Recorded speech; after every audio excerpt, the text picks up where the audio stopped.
Could we have a fight on our hands at the front of the field at the Japanese Grand Prix after McLaren had a really strong Friday at Suzuka? I say really strong in terms of pace and performance. In FP1, both McLaren drivers within 0.2 of a second of the Mercedes pair at the top of the times. And then it was Oscar Piastri who was fastest in FP2, just over 0.1 of a second ahead of Kimi Antonelli. And it was really encouraging based on how tough times have been for McLaren. Looked like a step forward.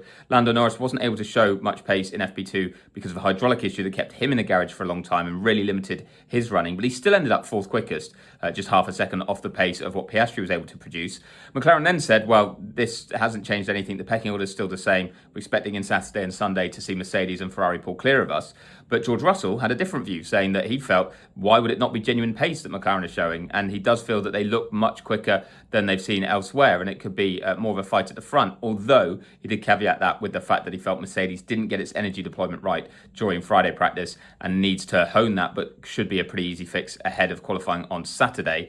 Another team, though, looking to hone things and improve, Aston Martin and Honda at Honda's home race. And obviously, it was always going to be a tough weekend based on where the team has been up to now, but they've tried to find a few more measures that might address some of the vibration issues that have caused some reliability problems in that car and also made it uncomfortable for the drivers. Well, America's Jack Crawford got a chance to get behind the wheel for FP1 because Fernando Alonso was late arriving in Suzuka after the birth of his first child, so it gave Crawford a chance to jump in. He got a week's warning for that. He didn't know until after China, but he also then got a feel for what the vibrations are like, and he said it is what it is. You just got to kind of deal with it, but it does make things a bit uncomfortable, and it certainly can cause some reliability issues, and that's why they're trying to address that.